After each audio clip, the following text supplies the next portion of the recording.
The importance of marketing and how it doesn't have to be rocket science or brain surgery for your nonprofit. Stay tuned, listen up, and hear everything that Stu Swineford has to say about this.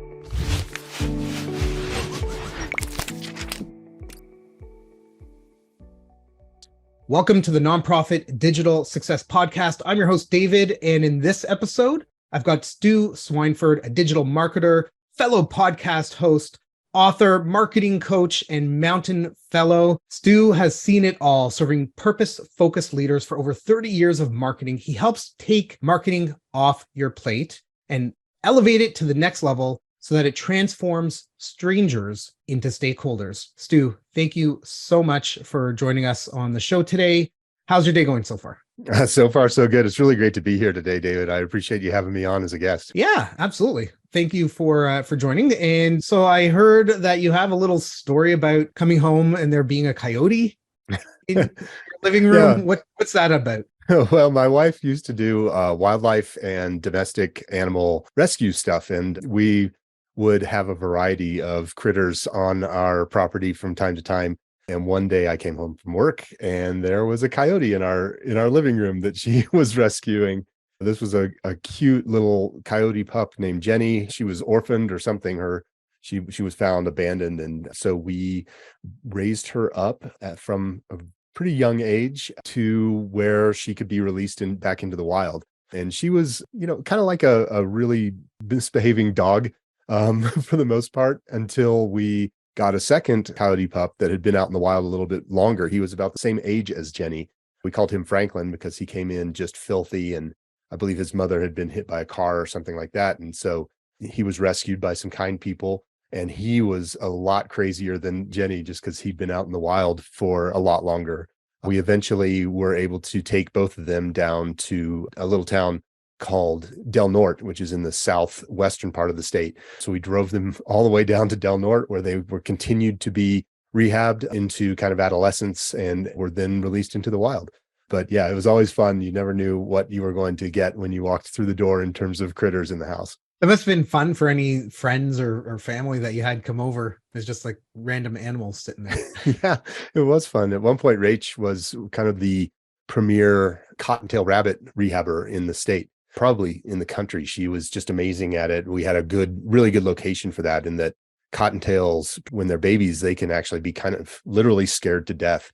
And so our house was quiet and we had ways to keep them kind of isolated from any other pets that we might have. And she just did a great job getting bunnies back out in the wild. There was a goat in our living room one time. We had all sorts of different critters, everything from kittens, so domestic animals, to rabbits, both domestic and wild rabbits, as well as squirrels, etc. So yeah, it was always an adventure. Amazing. So one of the things that I wanted to talk about with you is commitment, and how committing to something can actually help people change habits, change their life, change what they do at work. Can you talk about that for a bit? Yeah, for sure. So commitment, in my mind, or the way that I kind of view commitment, is something that is beyond what you absolutely know that you can do, but not to the point of the place where you absolutely know that you can't do it. So I use the example of throwing a football. It doesn't take any commitment for me to say that I'm going to throw a football 15 meters or 15 yards. I know I can do that. So that's easy. That just lives in this realm of doability. And I also know that I can't throw a football, say 100 yards. I just am not ever going to be capable of that. There may be some people out there that can do that. So somewhere in between that, and I would say I would call it probably march the 15-yard line out a little bit, because I know I can do that. But somewhere in between that point of probability and possibility is where I feel commitment kind of lies. And one of the things that I've discovered, in fact, the podcast that I created called Relish This, which is a nonprofit marketing podcast, came from this kind of place where I was on Dean Jackson's podcast called More Cheese, Less Whiskers, which is another great marketing podcast. He's an amazing fellow. And during the course of our conversation, he said, well, you serve nonprofits. I said, yes. And he said, well, why don't you just take the same format as this show, the More Cheese, Less Whiskers show, and just transform that to do kind of the same thing for nonprofits? And I thought, well, no one really wants to listen to me for an hour necessarily. And he really challenged me to commit to doing that. He first said, well, no one has to listen to you for an hour. You're going to be interviewing people and you can bring a lot of value to the table. And so he challenged me to commit to recording at least one episode a week and publishing that for a whole year. And so I took a leap of faith and I said, yes, I'm going to commit to doing this. I didn't know, I'd never created a podcast before, so I had to start from scratch. I didn't know if it was possible, but a year later, I think I had recorded over 60 episodes. And so, just by telling yourself that you're going to do it, good or bad, in terms of how great you are when you start. Obviously, when you start something, you typically aren't fantastic at it. So I think the first few episodes were a little rockier than maybe some of the episodes later in the series. But at this point, I've recorded over 100 episodes of that show for nonprofit leaders and marketers who are seeking to improve the way that they show up in the world. Yeah, whenever you're starting something new, there's a little bit of uneasiness, a little bit of discomfort, maybe some butterflies in your stomach. But I think some other words that might resonate instead of commitment is maybe perseverance or grit, and actually spending the time and doing it. You can sit and read 30, 40 articles on how to actually start a podcast. And I think a lot of nonprofits and charities and community organizations, they tend to sit and meet about doing things and not actually do the things that they're sitting and meeting about.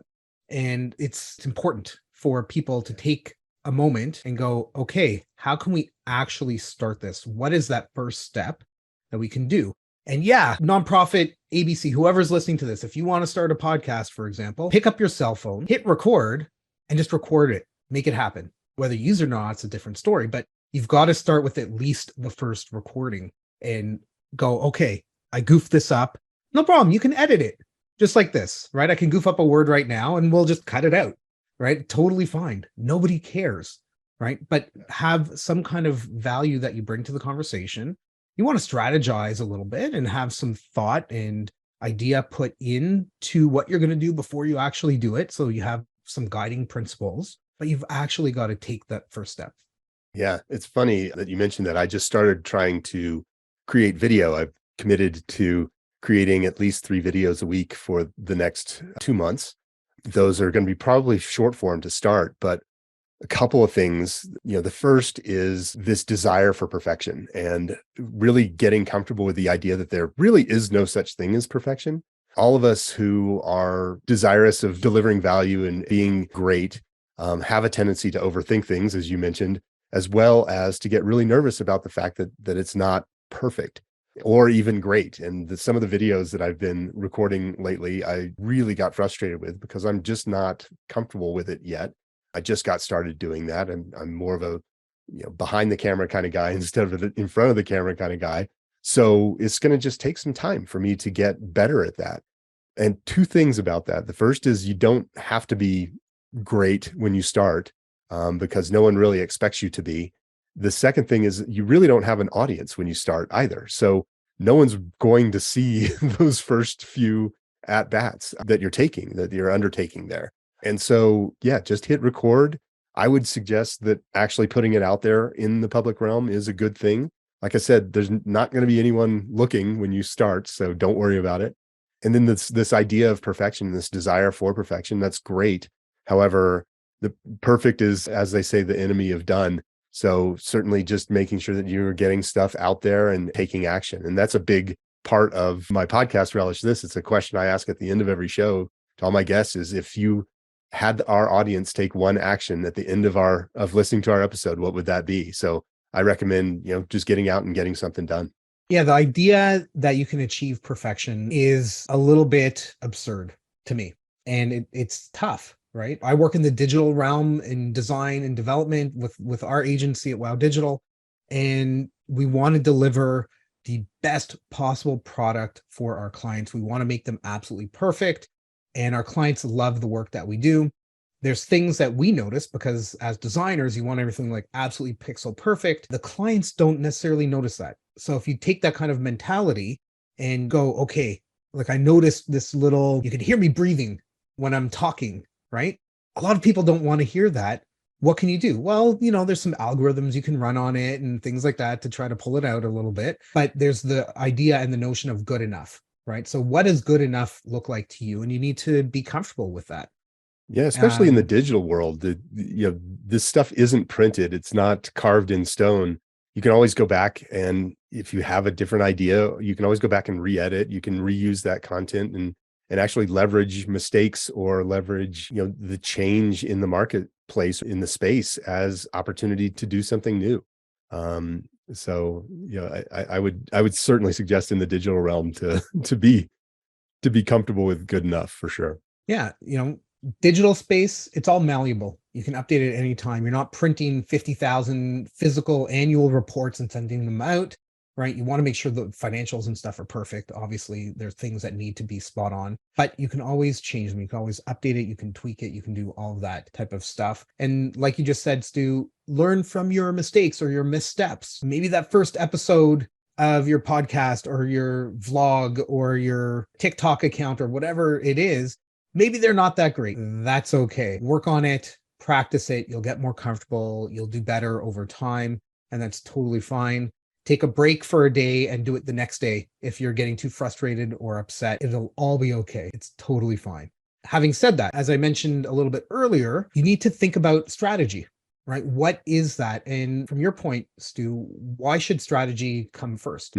So strategy first is a hallmark of how we handle things here at Relish Studio. We really want to make sure that we have a great understanding of where you're trying to go before we actually prescribe how to get there. And that's what strategy is all about, is unearthing the ideas around where you want to take your organization before you start that journey. If you just hopped in the car and started driving without understanding where you wanted to go, it would take you a lot longer to get there and it'd be a lot less efficient. So taking the time to diagnose problems, to understand what direction you're trying to achieve, to understand what outcomes you're really seeking before you start implementing, tends to take up a lot less time in the long run. We understand that, in using a sailing metaphor, if you're trying to get from A down here to point B up here, there's going to be some tacking. You're going to change direction a little bit in order to move up to the place that you're trying to go. What we want to do, and what strategy helps do, is it minimizes those wild swings of direction. So we want to keep on a northerly direction as opposed to going, way far to the east or to the west. And that's really what strategy helps do. When we do strategy, we typically start with that and map out about 3 months to a year of activities and tactics that are going to help drive toward that end goal. And then we measure and adjust accordingly, certainly providing opportunity for innovation along the way. But the idea is that we have a plan, and the activities that we're helping our clients embark upon are aligned with the desired outcomes for that plan. As you said that, what came to mind was, like, how many times have I gone in the car with my wife and the kids? We're hungry. We start driving. Like, where do you want to go? What type of food do you want to have? Right? We didn't think about it before. We just got in the car and started driving. And knowing where you want to go will help you guide the path of what you need to do, what you need to develop, create, connect with, integrate, apply for grants, whatever it happens to be.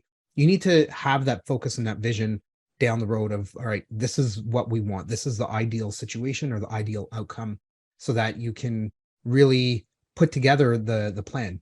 For sure. And I think part of that plan is metrics and KPIs, right? How can you show the ROI, whether it's hiring Relish or Wow to come and work with you, or some other agency or freelancer, or even, if you've got staff in your organization, what's the ROI of their time spend that was put in on whatever the project happens to be? Mm-hmm. What are some of the typical KPIs and metrics that you recommend? Yeah, that's a great question. So this idea of KPIs and leading versus lagging KPIs is a challenging one to wrap one's arms around. I remember when it was first introduced to me several years ago, it took me a while to really fully understand. And sometimes I still have to take a step back and be like, okay, is that something that I can affect, which would essentially be a leading KPI, or is that an outcome, which would be essentially a lagging KPI? So for example, revenue tends to be the first thing that people jump to. We need a certain amount of money to keep our organization running. And so we need to raise that amount of money or create other revenue streams, merchandise sales, grants, et cetera, that'll help us get to that goal.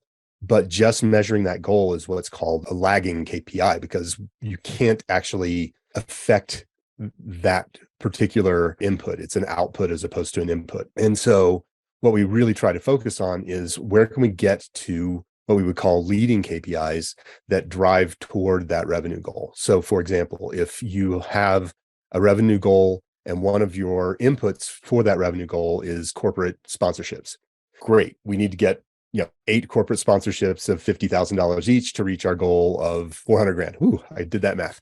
In any event, so you could say, okay, I need to have 8 people sign on as at least $50,000 corporate sponsors. Well, that isn't something that you can actually change, that you can affect that input to get to that output. So you start backing down from that. And typically we look at how many proposals do you need to create to land that corporate sponsor? Okay, let's say your conversion rate is 50%. So that means you need 16 proposals to land 8 corporate sponsors. Well, you can back up even farther and you can say, how many conversations do I need to have to get to a proposal phase? And that may be 32 conversations to get to 16 proposals to get to 8 partnerships. You can back up even further. How many networking events do I need to go to? How many introductions do I need to have to get to those conversations that then lead to this? And so once you back that back up and you get to some of these places where you can start to pull levers, like in networking events, if you know that you need to go to 10 networking events that then lead to these 32 conversations, now you can start to say, okay, what are the 10 networking events that I need to go to? And when you get good at that predictability, that's where you can start to pull those levers. And you can say, okay, if 10 events gets me 8 corporate sponsors, if I go to 20 events, I should get 16 corporate sponsors. And so that becomes a KPI that you can measure and adjust and make sure that you're affecting everything downstream from that. So for nonprofits, there are a number of KPIs that one probably can be tracking. How many grants do you need to research to submit a grant proposal to get a win? And so you start to be able to say, okay, we need to research 5 grants a quarter. And then, 3 of those we're going to apply for, which is going to result in 1 grant win. So, in that capacity, the research piece may be a KPI to measure. In terms of volunteers, how many volunteers do you need to get? You could look at traffic stats. And so you could start to say, how much traffic do we need to drive to the site in order to get volunteers? Well, you can probably back that out even more, because traffic comes in a variety of different ways. There's organic traffic, there's paid search, there's social, there's from your email list, et cetera. So you can start to apply metrics that you're tracking, iterating upon to try and achieve some sort of change, a positive change, hopefully. And that then leads to that end goal. So, I would say that there are so many different KPIs that one can measure that it's a little hard to say which ones are most important. You would have to assess that based upon which channel you're talking about within your own organization. But certainly, activities on social would be something that I would be tracking if I were an organization looking to grow. Networking events, introductions, those types of things would be places that I would look at. How many review or referral requests are you sending out on a regular basis to try to get people to share their experience with your organization so that other people that trust those people come into your organization? I love that, Stu. Talking about leading and lagging indicators and KPIs and those type of metrics. It's really important to understand, if you want this kind of outcome, if you need 50 donors that are going to donate over $500 to your organization this year, how many conversations do you need to have? How many emails do you need to have? How many introductions do you need to have? And backing that out and going, okay, well, if we need 50, we need to have 200 conversations. Okay, so what does the team look like for that? What's the training involved that you need to bring those people up to speed with? How much time is this actually going to take, right? If you are hoping to get 50 donors over $500 by the end of the year and it's November, it might be too late for you, right? You need to be thinking about these type of things as early as possible so that you can get all those pieces in place and you can arrange the support and the team and the staff and maybe potentially budget or finances involved with it to help you accomplish whatever your end goal is. So I love that you mentioned that. Yeah. There's one thing I would mention there in terms of the it may be too late piece. We tend to have this idea that, or this challenge with goal setting, where we look at the whole goal. So if I say I want 50 new donors by the end into the month, there are a couple things. The first is to make sure that you're setting yourself up for some sort of success. You can have stretch goals for sure. However, let's create SMART goals. Let's create goals that are measurable, which you have 50. Is that attainable, however? Is it realistic? We need to make sure that we are creating opportunities for ourselves to tee ourselves up for some success. We have a challenge with particularly people who are very aspirational, have a challenge of setting really big goals without fully understanding whether that's something that's achievable. So when setting up your goals, I recommend trying to come up with something that you can hit. It could be a little bit of a stretch.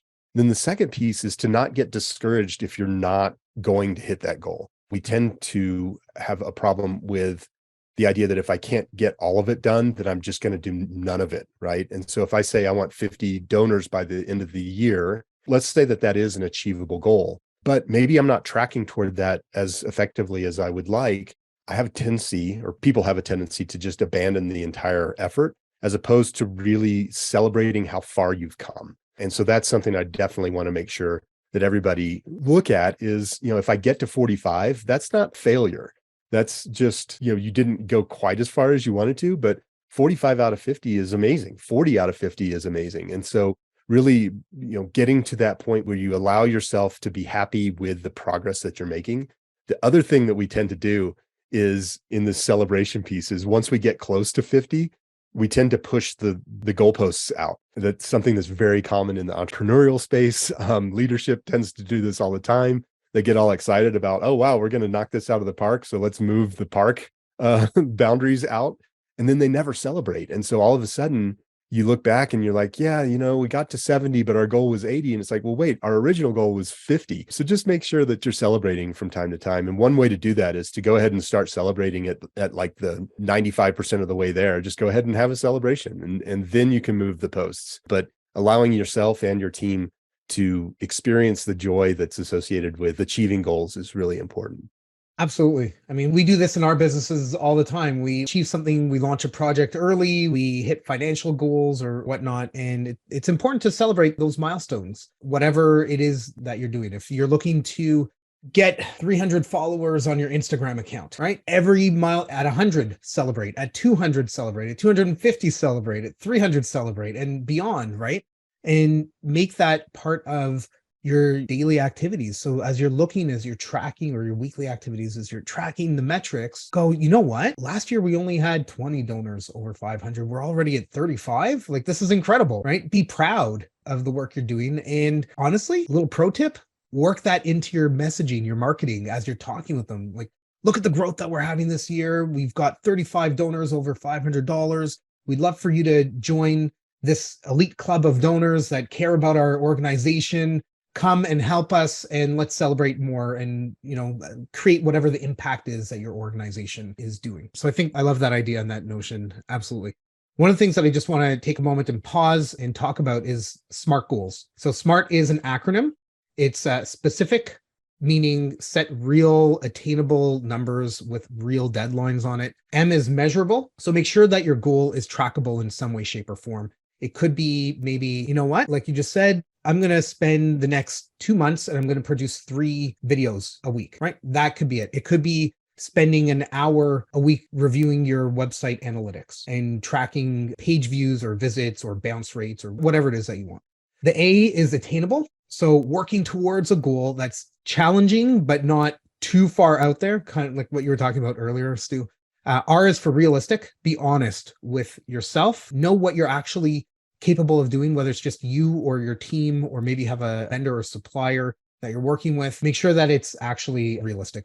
And T is for time bound. You want to make sure that you're giving yourself a deadline for that. So just like you with the podcast, all right, 2 months, that's what I'm going to do. I'm going to do 3 a week for 2 months. Great. Maybe there's a week in there you do 4. Maybe there's a week in there you only can do 2. Totally fine. But you're going to focus on this and do it right through for those 2 months. So that's what SMART goals are. It's not SMART like, oh yeah, I'm going to do this and this is a great idea. No, it's actually, there's some very specific things around what is a SMART goal. Yeah. And I would suggest, once you have committed to a goal, make sure you just stay with that for the amount of time that you've put to it. Like you said, David, if 1 week you only get 2 done, don't beat yourself up about that. Just get back on the train and get 3 done the following week. And If you want to be ambitious and try and play some catch up, then that's great. But be excited about the fact that you did two, because 2 months ago you didn't do any. So two is better than none. So that's what I would suggest. And don't get discouraged and let like the end goal dissuade you from keeping going.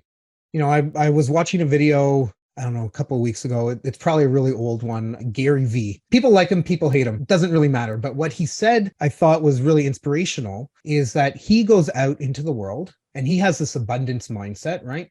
Go out, help everybody, do whatever you can, give the advice that you can. He said, I think 99% or 95% of people won't actually take the advice and act on it. So he doesn't care. He'll tell people what his secrets are, but he knows they're not going to do anything. So just that mere fact of, even if you wanted to do 3 a week and you can only do 1 because you got too busy or whatever, that's still a step in the right direction, and keep pushing yourself forward on that. So I think that's super awesome. Yeah, it's just going to get easier the more you practice. It's like anything. Very few people actually are amazing at something the first time they try it. And if they are amazing at something the first time they try it, they usually get better as they do it more. So, just be comfortable with the fact that you're putting content out there, that you're creating value, that you're sharing information, and some percentage of the people will love it and take action on it. Some percentage of the people will love it and eventually they may take action on it, or they'll share it. And some percent won't like it or won't take action, and that's okay. Exactly. Yeah. Practice doesn't make perfect. Practice makes better. Okay. So let's just change what we think about that for a second. Just stop and pause for a second and just like absorb that. Practice makes better. So I'm going to leave on that one there, but let's talk about content, Sure. right? We're talking about content. You were mentioning podcast and you're going to be producing video and stuff like that. Why do you feel that content is so important for phases of a stakeholder lifecycle? Yeah, so we should probably talk about the stakeholder lifecycle first. So typically the way that we look at it, and we're part of a network called Duct Tape Marketing. And so this comes from that framework. And essentially there are 7 steps that most people take when they engage with your organization. The first step is that they get to know you, then they get to like you, then trust you. Those 3 typically fall kind of under the purview of marketing. So all of the stuff that you're putting out there is helping people get to know, like, and trust you. Then they move into this idea of being able to try your services. And so whether that's a free assessment that you provide, or some sort of a tip sheet or a checklist or something of that nature, that you ask them for some value, their email address or what have you, and then you provide some value, that allows for this kind of transactional relationship to start to build. Try could even be a lower value or lower cost item, a sticker versus a branded car or something that you sell. I don't know. But in any event, getting people to be able to try and then buy. And in the nonprofit space, buy is typically, a volunteer might volunteer. That might be the buy phase piece of that. A donor, the donation would be the buy phase activity. So allowing them to do those things, that typically falls under sales. And then once you have somebody in that transactional relationship, they're a donor, they're a volunteer, they're giving you their time, their money, etc. Then we move into the final 2 phases, which are repeat. So getting people to take a second action, and then recur. And repeat and refer. Sorry, repeat and recur would be the same thing. So in the referral phase, it's basically getting people to tell their friends about you, share their experience on social media, write a review. Those types of things would fall into that refer phase of the engagement. So in terms of content helps fuel a lot of these phases. So when you create material, whether that's video, podcast, blog, graphics, etc., whatever you're creating and in terms of content is helping you tell that story. And so content helps with the know phase because it helps fuel search engine optimization. So the search engines are going out and they're looking for matches on people doing a search. And so if you're a nonprofit that helps refugees in your area find housing, there are people out there searching for ways to help an organization like that. How can I help refugees in my area? If you have a blog post that's just talking about that stuff and has some key terms in it that reference housing and refugees in your area, the likelihood that your site is going to be found for that is higher. When you put that out there on social media, people may stumble across that and all of a sudden be pretty excited that they received the information that they were looking for. So they're getting to know you. You're now on their radar. Then with content, again, when you create that content, it enables people to start to read or watch or listen to material that you've produced, and they start to say, yeah, I like what these guys are saying. I like what this organization is doing. So you're fulfilling that like phase piece. Moving into the trust phase, the content, if it's authoritative and does provide value, maybe I show up looking nice on video, for example, that then enables people to say, you know what, I think I got to know this guy. I kind of like him. I really trust what's being said here. And so they're moving through that stakeholder phase. Once you get into the sales piece, we've found content not only helps reinforce those know, like, trust, but then kind of helps in the try and buy phases as well. If you have a sales team, for example, and they're talking to a potential donor who's maybe on the fence, but they're listening, and the donor is saying, you know, these are the questions that I have. How do I know that my money is going to go to the recipient? How do I know that this is something that is going to help them? You can go back to that content that you've already created. Your sales team can actually follow up with people saying, hey, we were having a conversation about this. We wrote a blog post about this, or here's our white sheet or our annual report from the last 3 years that help reinforce the concerns or reinforce, address the challenges that you are experiencing or the questions that you had. So it then becomes something that can reinforce the sale piece. And then in terms of the repeat and refer phases, that content can also be used to reach back out to people. So if you have a blog post and you have someone who's been a donor or been a volunteer, and that blog is what you would consider to be valuable, you can email that to people, which will remind them of you. So they'll be like, oh, I want to donate to these guys again, or I want to volunteer my time with this organization again. Or they can share that content with their friends, which would then fall into that refer phase. So that's why creating that content, being consistent about it, can help fuel each of those phases. And then in fact, in terms of SEO work and social work and all of those things, the content helps you stay on top in those algorithms typically. And so what we know about the algorithms, especially for Google, is that consistency can be very key. If there are two organizations that are in the same sort of space and one of them is producing content on a regular basis and the other one maybe isn't, but otherwise their websites are kind of equivalent, we believe that Google and the other search engines actually raise the one up who has been producing content more consistently as well as more recently. Yeah, so a few great points that you mentioned there. So I made a couple notes as you were chatting. Know, like, and trust factor. Anybody that listens to this podcast has heard me talk about this a number of times. It takes 6 to 7 interactions with somebody before they'll know, like, and trust you. So it's really important to get out there, whether it's email marketing campaigns or posts on social or showing up because you're doing your analytics reviews and being strategic about the content you're producing. To show up, for example, like you were talking about for refugees in my area, you don't want to produce an article that talks about helping refugees in my area. You want to produce an article that talks about helping refugees in Phoenix, Arizona, right? You want to produce and take advantage of what's called local SEO, put in some of those keywords and things that somebody might actually be looking for, because that'll help elevate you. We know that Google, as part of their algorithm, wants to show people content that is close in proximity for where they are, because they tag and watch where you're coming from, for better or worse, and also based on the keywords. So that's the first thing is, yes, you want to produce content. You want to do it in multiple ways. If you produce a blog article, let's say it's 8 paragraphs, maybe 600 words, 500 words, take that, cut it up and use that and produce 5 or 6 social posts out of that, right? Turn that into small little tidbits of information that you can push out and get out there. You don't have to produce fresh, brand new content over and over and over. You can just repurpose what you've already produced. Go back to something you did a year ago and get 2 or 3 Instagram posts or Facebook posts out of that. Post it on LinkedIn, wherever the people are that you want to connect with. So you need to do, again, the strategy on the back end, identify the avatars and personas that you want to connect with, find out what drives them, what motivates them, where they hang out, where they spend their time, and then publish content in those arenas. So I think that's certainly an important piece to keep in mind. Yeah, content can be not only chopped up, but it can be combined. So for example, I wrote a book called Mission Uncomfortable. It's a nonprofit marketing book. It can be found at missionuncomfortablebook.com. And that book actually arose from a series of blog posts that I wrote, 5 or 6 years ago. We started to do some analytics. We were looking at our traffic. We noticed that these 4 or 5 blog posts were getting traffic even quite a few years after they were published. And it was like, well, that's weird. Well, what if we combine those into something bigger?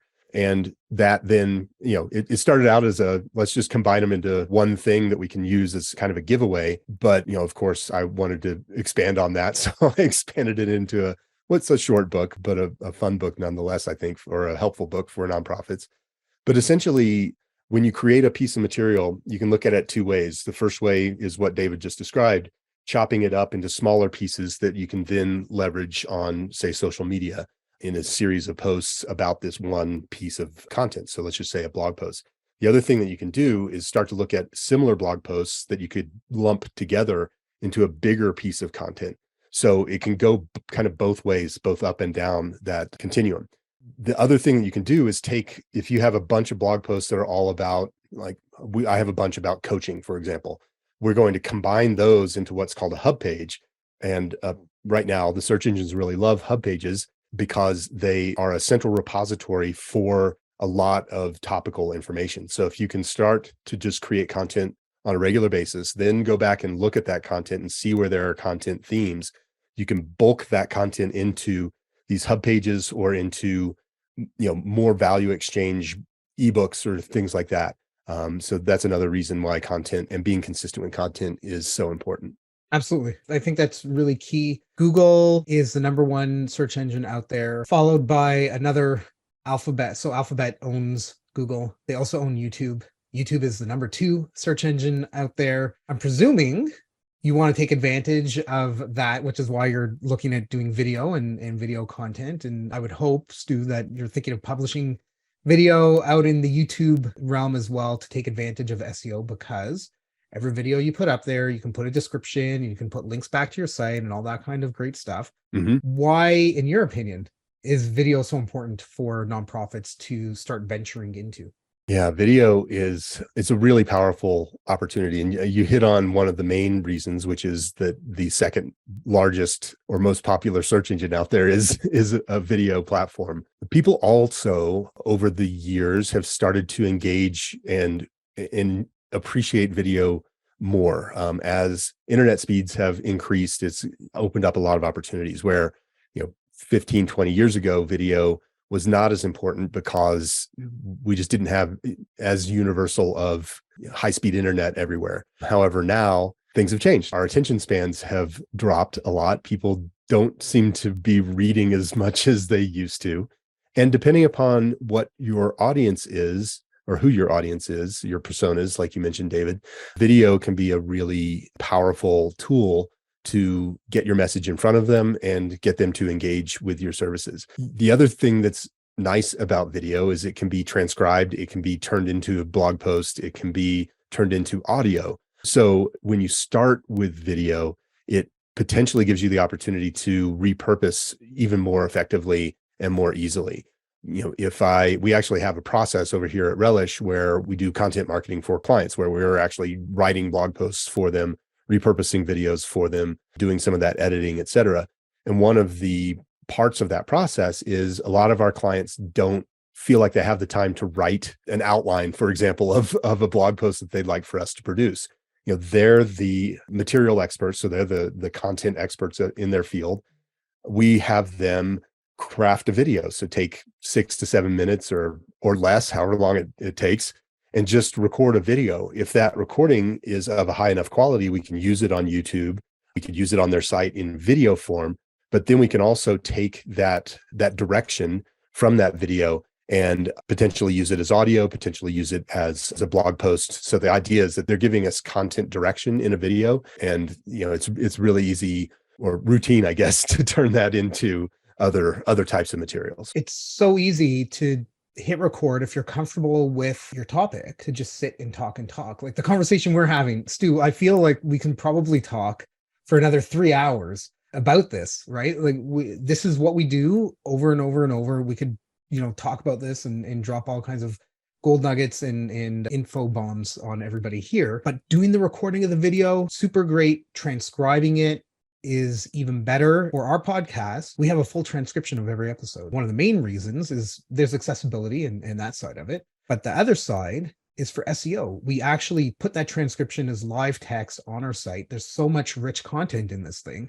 and it helps drive traffic. So we have our momentum value program over here at Wow Digital. And our strategy part of that is about producing content. So 1, 2, or 4 articles for our clients a month. We know that the more frequent you publish content, to your point earlier, the higher you'll end up ranking in SERP, so in the search engine result pages. Google likes sites that are updated frequently, that have new, constant, fresh information being pumped into it, or older content that's been slightly updated and saved in there. It's just a truth. It is what it is. So if you can take some content, if you could take some time, just record it, you can transcribe it, and that could be the article, for example, or you can use the video and leverage other platforms. You can take that video, cut it into a 15-second snippet or 30-second snippet, publish that as well.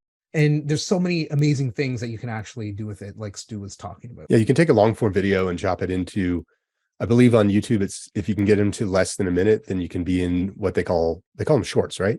I think so, yeah. In shorts. So if you have even a 3 to 5 minute video, trying to find 2 or 3 less than a minute long segments of that have a good hook and that have the ability to get a point across in that period of time. If they're under a minute, you can publish them again on YouTube and get even more reach. Right now, TikTok has sort of fueled this current trend for shorter video, and most of the other social channels, YouTube, Instagram, Facebook, etc., have taken that model and are starting to try and push people to creating those quick minute-long little snippets. And it's funny, as I'm producing video, it's actually, a minute is plenty of time to get a point across. I would say that as you're planning that, make sure that you are focusing on a single point for those smaller videos, unless it's something that you can rapid fire, like here are 3 ways to blah, blah, blah. Certainly a rapid fire multi-point video could be really effective. Just make sure that you're thinking about that length and sticking under a minute if you want to get into that shorts category. People just want to flip through video instead of sitting and watching. So you need to also captivate and capture their attention in the first 2 seconds or they're gone, right? I would say maybe even less than that, which is an unfortunate kind of reality. We all want the attention on our organizations, and you got to really kind of capture that right at the beginning. Yeah, you have to throw that hook right off the bat. Exactly. Stu, amazing and fantastic insights. I hope that the people listening to this episode, that they've been able to pull some really great insight and take the advice that we're saying, like actually take that first step forward in doing something instead of just sitting and meeting. Again, you also have to strategize to start. Some kind of, like, I guess, going against what I'm saying here. You got to meet a little bit, get some strategy, right? And then actually go and pursue and persevere and make it happen for your organization. If you could challenge anybody listening to this episode to do just one thing, what would that be? I would say just get started with something. If there's something you've been kind of thinking about doing, just create a goal, create your commitment, and get started. Okay, there you go. Right from the mouth of Stu. Get started. Awesome. Write it on a Post-it note and stick it on the bottom of your monitor, right? And just be like, get started. Every day you'll look at this, get started. It's going to motivate you. I have a couple of Post-its sitting on my screen right now that I'm looking at. And it really does help because it keeps it in the front of your mind. Pro tip, if you're going to put a Post-it note on your monitor, put a little piece of tape on the top of it, because hitting it's going to keep falling off. So just a little piece of tape on there. Stu, if anybody wants to get in touch with you or Relish Studio, what do they need to do? Sure. You could find me at relishstudio.com. I'm pretty active on LinkedIn at LinkedIn/in/S Swineford. You can check out my book at missionuncomfortablebook.com. And if you like podcasts, which I assume you do because you're listening to this one, check out Relish This wherever you go to listen to podcasts. Fantastic. And I was on Stu's podcast, so listen to that one. Absolutely. You have to. We are going to have a show notes page on our site. So if you want any of the links that Stu talked about or any of the other insights, if we covered them maybe a little too fast and you want to chat about them with somebody at your organization, I encourage you to head over to nonprofitdigitalsuccess.com, click on this episode. Until next time, keep on being successful. Thanks, David.